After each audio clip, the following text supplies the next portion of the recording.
हां, चला तर विद्यार्थी मित्रांनो, तुमच्यासाठी मी जो एक नवीन पॉइंट आणि एक इंटरेस्टिंग टॉपिक ज्याला आपण कायनेटिक थेअरी ऑफ गॅस मधला एक पहिला जो हे एक्झामला महाराष्ट्र स्टेट बोर्डाला हा क्वेश्चन विचारला जातो. Pressure of an ideal gas. Pressure of an ideal gas हा 4 मार्कासाठी हा क्वेश्चन विचारला जाईल असे चान्सेस आहेत. सो याच्या आधीचे जे काही पार्ट आहे तो 25% सिलेबस मध्ये ते रिड्यूस केलेला पार्ट आहे. सो त्याच्यामुळे मी त्याच्यावर जास्त वेळ नाही घालणार, पण त्याच्या बाबतीत काही छोटंसं आणि पटकन मी सांगेन काही गॅसच्या बाबतीतचे अझम्पशन.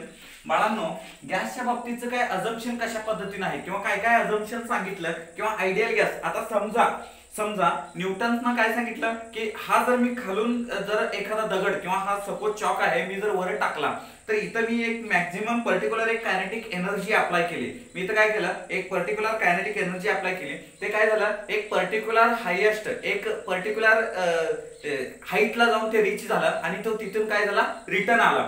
म्हणजे याला एक जेवढी आपण कायनेटिक एनर्जी लावली तेवढी ती पर्टिक्युलर हाईट गेला आणि तो रिटर्न त्याच्या ओरिजिनल पोझिशन म्हणजेच काय रिटर्न तो अर्थकडे अट्रॅक्ट झाला. याचं रिझन वगैरे त्या सगळ्या गोष्टी न्यूटनने त्या ठिकाणी तिथं सांगितलेल्या आहेत. चला तर मग आपण गॅसच्या बाबतीत असं काय आहे का किंवा गॅसच्या बाबतीत असं काय होतं का.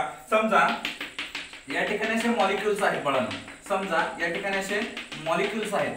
तर हे मॉलिक्युल्स किंवा गॅस पार्टिकल्स हे रॅन्डमली मोशन मध्ये असतात. पहिलं अझम्पशन सगळ्यात महत्त्वाचं काय सांगता येईल, हे जे आहेत हे जे गॅस पार्टिकल किंवा गॅस मॉलिक्युल्स हे रॅन्डमली मोशन मध्ये असतात आणि यांच्यामधला जो इंटरमॉलिक्युलर फोर्स ऑफ अट्रॅक्शन असतो तो निग्लिजिबल असतो. पण एकदा या प्रत्येक पार्टिकल किंवा प्रत्येक मॉलिक्युल मधला इंटरमॉलिक्युलर फोर्स ऑफ अट्रॅक्शन हा काय असतो, निग्लिजिबल असतो. त्याच्यानंतर याच्यातला प्रत्येक पार्टिकल हा रॅन्डम मोशन मध्ये आणि स्ट्रेट लाईन मध्ये तो ट्रॅव्हल होत असतो आणि स्ट्रेट लाईन मध्ये तो काय होतो, ट्रॅव्हल होतो. अशा पद्धतीने तो स्ट्रेट लाईन मध्ये ट्रॅव्हल होतो. नॉट ॲज अ झिगझॅग किंवा वेव्ह मोशन किंवा असा वेडावाकडं अशा पद्धतीने तो ट्रॅव्हल बिलकुल होत नाही.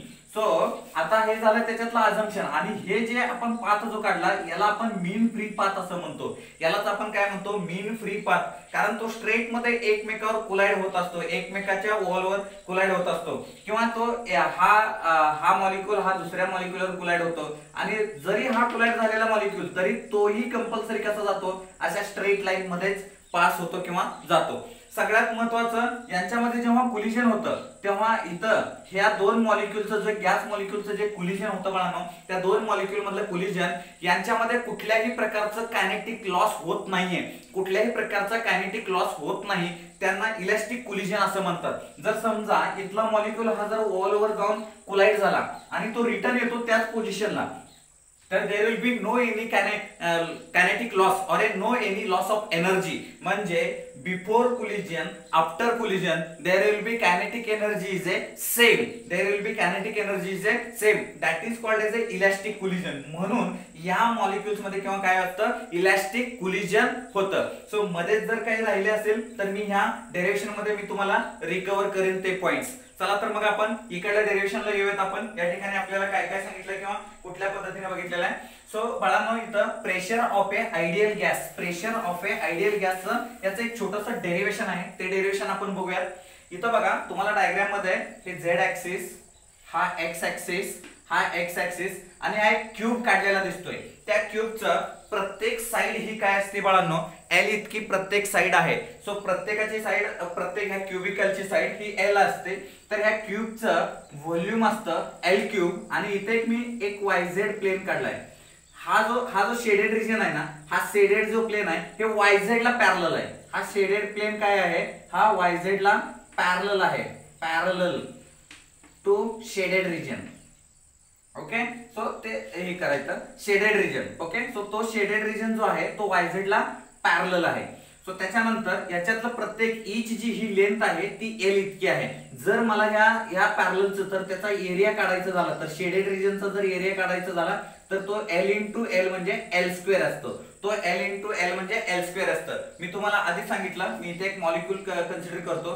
इथे गॅस मॉलिक्यूल आहे ज्याची व्हेलॉसिटी v इतकी आहे, ज्याची व्हेलॉसिटी v इतकी आहे. मी त्याला vx अकॉर्डिंग टू आपल्याला कुठल्या कंपोनंटची किंवा कुठल्या ऍक्सिस सोबत विचार करायचा आहे तर तो x ऍक्सिस सोबत विचार करायचा आहे. जर समजा मी फक्त एका मॉलिक्यूलचा विचार करणार आहे, एक मॉलिक्यूल इथून सुरुवात झाला, तो इथं कोलाइड झाला, तो त्याच्या ओरिजिनल पोझिशनला आला. पुन्हा एकदा दुसरा मॉलिक्यूल इथं कोलाइड झाला, तो रिटर्न इथं आला. म्हणजे अशा सगळ्या मॉलिक्यूलचा आपण विचार करणार आहे, पण ते केव्हा, ते ऍव्हरेज मध्ये. त्या ऍव्हरेज मध्ये सध्या मी काय करणार आहे, एकाच मॉलिक्यूलचा विचार करणार आहे, एकाच मॉलिक्यूलचा. तो मॉलिक्यूल म्हणजे याच्यामध्ये परत एकदा कुठलं कोलिजन होणार आहे, याच्यामध्ये इलास्टिक कोलिजन होणार आहे. म्हणजे काय, हा मॉलिक्यूल इथून सुरुवात झाला, तो इथल्या वॉलवर कोलाइड झाला आणि तो रिटर्न या ठिकाणी आला. सो असं येत असताना बाळांनो, येत असताना आता मी त्या ठिकाणी सांगतो initial momentum. So initial momentum त्या ठिकाणी असतं. मोमेंटम म्हणजे काय बाळांनो, मोमेंटम म्हणजे m into velocity, mass into velocity means m into vx. vx का लिहिलं तर हे x कंपोनंट, अकॉर्डिंग टू याचं मोशन कुठं आहे, x कंपोनंट आहे, not y not z. Okay, so y आणि z ते अनअल्टर्ड, आपण y आणि z नंतर बघूया. पण सध्या इथं काय लक्षात घ्यायचं आहे, इनिशियल मोमेंटम हे mvx आणि आता final momentum equal to minus mvx. Minus का लिहिलं तर तो हा इथं गेला, कोलाइड झाला आणि रिटर्न त्याच्या ओरिजिनल पोझिशनला आला. म्हणून आपण त्या ठिकाणी हे काय झालं, अपोजिट डायरेक्शन झालं, याच्या opposite direction. That's why there will be minus mvx. जर मला तिथं लिहायचं आहे change in momentum according to x component, जर x कंपोनंट म्हणजे x ऍक्सिसच्या डायरेक्शनला जर विचार करायचा झाला तर equal to final momentum minus initial momentum. Final momentum minus initial momentum means minus mvx. हे mvx आलं, हे मायनस फॉर्म्युल्यातला झाला, तर इक्वल टू 2 mvx. बट याचं मॅग्निट्यूड घ्यायचं आहे आपल्याला, कॅल्क्युलेशनला मॅग्निट्यूड घ्यायचं आहे. So it's magnitude 2 mvx. याचं काय घेतलं आपण, मॅग्निट्यूड. ओके, याचं आपण मॅग्निट्यूड घेणार. आता आपल्याला हे एका मॉलिक्यूलचं टाइम रिक्वायर्ड पण काढावं लागेल. हा जिथून चालू झाला, समजा ह्या वॉलवर गेला, ह्या वॉलवरून ह्या शेडेड वॉलवर तो बंबार्ड झाला किंवा कोलाइड झाला आणि रिटर्न ह्या वॉलवरून कोलाइड होताना तो रिटर्न त्याच्या पोझिशनला झाला. म्हणजे टू अँड फ्रो मोशन असं समजूया. तो रिबाउंड झाला, पुन्हा इथून इकडे रिबाउंड होईल, पुन्हा तो तिकडे होईल, हे अशा पद्धतीने चालत राहिले. ते आपण इमॅजिनेशन केलं. पण त्याच्यातला जो एक मॉलिक्यूल कन्सिडर केला आणि तो इथून रिबाउंड झाला, म्हणजे त्याचा टाइम पिरियड जर आपल्याला काढायचा झाला तर त्याच्यातला चेंज इन टाइम पिरियड आपल्याला काढायचा आहे.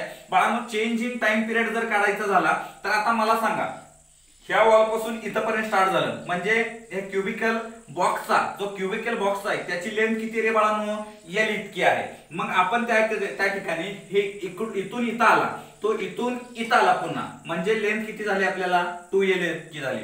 2L इतकी डिवाइड बाय व्हेलॉसिटी काय आहे त्याच्यातली, vx आपण घेतलं. सो देन ही झाली vx व्हेलॉसिटी झाली. तुम्हाला टाइम पिरियडचं लक्षात येतंय का बघा, या ठिकाणी आपण vx इतकी व्हेलॉसिटी काढली. पण एका मॉलिक्यूल साठी आपल्याला ऍव्हरेज फोर्स काढायचा आहे. पण वन मॉलिक्यूल साठी for one molecule average force, okay, so sorry average correct, average force जर काढायचा आपल्याला, ऍव्हरेज फोर्स, तर एका मॉलिक्यूल साठी जर मला ऍव्हरेज फोर्स काढायचा आहे तर मला काय येईल, average rate of change in momentum किंवा average rate of change in momentum असं तरी म्हटलं तरी चालेल. म्हणजे can I write here change in momentum divide by change in time. Change in momentum divide by change in time. मग मला सांगा आता इथं चेंज इन मोमेंटम काय आहे रे बाळांनो, या ठिकाणी आपल्याला चेंज इन मोमेंटम काय आहे बघा. सो इथं 2 mvx divide by 2L upon vx. 2L upon vx. हे 2 मी गेट कॅन्सल केलं तर आपल्याला इथं mvx चा स्क्वेअर अपॉन हे vx वर गेलं तर vx स्क्वेअर झाला अपॉन L. मीन्स काय मी याला असं लिहितो, हे एका मॉलिक्यूल साठी झालं. For one molecule average force equal to then n molecule साठी जर काढायचं आपल्याला, n molecules for n molecules साठी जर काढायचं झालं तर मग मी लिहू काय तर average force equal to can I write here m upon L प्रत्येकाचा vx1 चा स्क्वेअर प्लस vx2 चा square plus dot dot dot dot Vxn चा square dot dot dot dot Vxn चा स्क्वेअर. तुम्हाला लक्षात यायला लागलंय का बघा, तुम्हाला समजायला लागलंय का बघा. मी त्या ठिकाणी तुम्हाला इथं वर दिसतील का बघा, मी थोडं खाली लिहितोय. सो या ठिकाणी बघा average force equal to M/L bracket मध्ये Vx1 चा स्क्वेअर प्लस Vx2 चा square plus dot dot dot dot Vxn चा स्क्वेअर. सो अशा पद्धतीने आपण काय घेतलंय, average force for the n molecules. पण हे कसे आहेत, हे सगळे n मॉलिक्युल्स हे अशा पद्धतीनं पॅरलल x कंपोनेंटला आहेत. हे अशा पद्धतीनं प्रत्येक असं पॅरलल x कंपोनेंटशी पॅरलल आहेत. तर हे x कंपोनेंटची कंप्लीट पॅरललचा विचार केला आपण आणि त्या पद्धतीने इथं राईट केलं. तर आता आपल्याला काढायचं आहे ऍव्हरेज प्रेशर. जर आपल्याला काढायचं झालं तर average pressure equal to average force upon shaded area. Average force upon shaded area. जर average force upon shaded area जर आपल्याला काढायचं झाला तर या ठिकाणी आपण कसं काढतोय बघा, pressure equal to average force काय रे बाळांनो, m Vx1 चा स्क्वेअर प्लस Vx2 चा square plus dot dot dot Vxn चा स्क्वेअर डिवाइड बाय हे L इथला आलं आणि एरिया शेडेड रिजनचा एरिया काय असतो L स्क्वेअर. शेडेड रिजनचा एरिया काय असतो L स्क्वेअर. आपण ते घेतलं. मग आता आपल्याला ऍव्हरेज व्हेलॉसिटी फाइंड करायची आहे. आता इथं काय हे झालं n नंबर ऑफ पार्टिकल्स, पण मला याचा ऍव्हरेज व्हेलॉसिटी काढायची. जर मला ऍव्हरेज व्हेलॉसिटी काढायची झाली so average velocity v square बार Vx स्क्वेअर बार अशा पद्धतीने लिहितो मी ऍव्हरेज व्हेलॉसिटी. तर ती ऍव्हरेज व्हेलॉसिटी Vx1 चा स्क्वेअर प्लस Vx2 चा square plus dot dot dot dot Vxn चा स्क्वेअर डिवाइड बाय n. मी काय केलं, हा n इकडं मल्टिप्लाय केला. तर Vxn square bar equal to Vx1 square plus Vx2 square plus dot dot dot dot Vxn चा स्क्वेअर. ही जी व्हॅल्यू आहे ही व्हॅल्यू इथं पुटअप करा. ही जी व्हॅल्यू आहे ती व्हॅल्यू इथं वरच्या व्हॅल्यू मध्ये पुटअप करा. तर आपल्याला P इक्वल टू काय येतं बघा, P इक्वल टू काय येतं, m हे L इंटू L क्यूब झालं. L क्यूब म्हणजेच मी इथं सांगितलंय तुम्हाला, L क्यूब म्हणजेच काय व्हॉल्यूम. सो मी इथं लिहितो m अपॉन v आणि इथं लिहितो nvx स्क्वेअर. पण आपल्याला माहिती आहे therefore we know vx किंवा v square bar equal to vx square bar so plus vy square bar plus vz square bar. Okay. So बाळांनो हे झालं हे तिन्ही कंपोनेंटची. जर ही सिमिलॅरिटी मध्ये असतील, ही तिन्ही कंपोनेंटच्या जर सिमिलॅरिटी मध्ये असेल तर सिमिलॅरिटी मध्ये म्हणजेच काय Vx equal to Vy equal to Vz म्हणजे Vx square bar equal to Vy square bar equal to Vz square bar. Okay. So Vz square bar असेल तर इथं येतं 1/3 V square bar 1/3 V square bar. कसं काय सांगतो, हे तिन्ही एकमेकाला इक्वल आहेत म्हणजे इथे Vx ठेवलं, इथे Vx ठेवलं. Vx स्क्वेअर बार Vx स्क्वेअर बार Vx स्क्वेअर बार 3Vx स्क्वेअर बार 3Vx स्क्वेअर बार. तो Vx स्क्वेअर बार हा 3 इकडे पाठवला तर हे 1/3 V square. Okay. So 1/3 V square. So मी इथं Vx ची व्हॅल्यू ठेवली, तर मी इथं Vx ची व्हॅल्यू ठेवल्यानंतर मला P इक्वल टू काय येतं बघा, ही Vx ची व्हॅल्यू ठेवतो. तर इथं n अपॉन मी इकडे 1/3 लिहितो 1/3 n अपॉन v हे v थोडा मोठा काढतो कारण व्हॉल्यूम आहे ते इंटू mv चा स्क्वेअर बार. अशा पद्धतीनं तुम्हाला हे भेटतं प्रेशरचं इक्वेशन.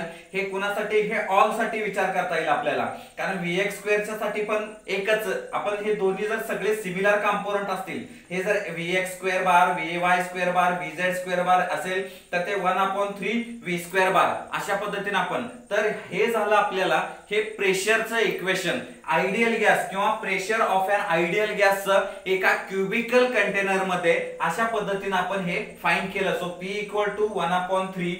N मीन्स काय number of molecules, N means काय number of molecules, M means काय मास आणि V स्क्वेअर म्हणजे काय त्याची व्हेलॉसिटी. पण ती अकॉर्डिंग टू कुठल्या कंपोनेंटची असणार आहे, ज्या कंपोनेंटची आपण घेणार आहे. X ऍक्सिसला घ्या, Y ऍक्सिसला घ्या किंवा Z ऍक्सिसला घ्या. आणि V म्हणजे काय व्हॉल्यूम असणार आहे. तुम्हाला हे लक्षात येत आहे बघा, समजतंय का बघा सर्वांना. सो चलो ओके, अशा पद्धतीने आपण हा पॉइंट बघितलेला आहे. Pressure of the ideal gas, kinetic theory of gas मधला हा एक पॉइंट. नेक्स्ट पॉइंट मी नेक्स्ट लेक्चरला कंडक्ट करेन. थँक्यू.